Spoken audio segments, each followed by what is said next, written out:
Is there ever a safer use, a safer way, I'm sorry, to be able to be a competitive bodybuilder, still use steroids, but take it in a safer way? Is there ever a situation that can be done?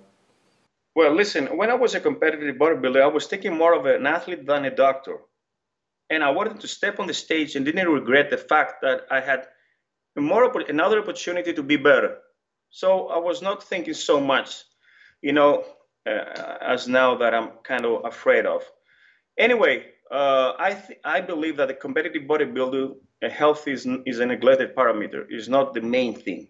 Now, if you wanna become a beach boy, there's a safer way. The point is, if you wanna compete, and moreover, if you wanna be a professional and make your living out of it, you have to abuse seriously. The point is, there are some ways and some tips in order not to have that side effects. And it's about nutrition, supplementation, lifestyle, and also the way you use some drugs. So for instance, the pills, they should be taken sublingually in order to bypass the first hepatic entrance and stress 20% the liver less in a lesser way. Because there was a time when I asked Dave Palumbo, what do you think? What is more stressing to the liver? The injectable Winstrol or the oral? And he told me, of course, the oral. And this is the way because the injectable passes one time from the liver, you know, unlike the orals. So the point is, if you take sublingually one pill, it resembles the intramuscular administration because it goes straight into the circulation under the tiny capillary network. And actually, this is what they do when they have a heart attack. They take nitroglycerin under the tongue, so it gets rapidly into the bloodstream. The point is, you have to follow a healthy diet. Do not eat junk, no trans fat, no saturated fat, no simple sugar, refined sugars. Do not smoke, do not drink. Take your medical prevention supplements such as red rice yeast, glutathione, essential fatty acids. Okay, perform your daily cardio, not just for the heart, but also for the good cholesterol. Okay. Do not abuse several pills together. Prefer the injectables. Okay. And do not crush the estrogens during the off season because estrogens are beneficial for the heart. And during the off season, you need some estrogens in order to grow. So there are some ways, yes, to have a lesser risk, you know, and do not stress the system that much. Is it true that the same steroid can affect two people completely differently based on their genetics? Yes, indeed. There are some people who are more resistant in that. And I had noticed that to myself. I was taking, for instance, 50 milligrams of Winstrol or Anavar, and my liver enzymes were 3-digital, unlike somebody else that were 2-digital. However, if you're prejudiced in this way, you may think that this substance that did not elevate that much your liver enzymes were faked, you know? Now, I often talk to Dr. O'Connor, who I'm sure you know him or you've heard of him. Yes, yeah, we cooperate, yes.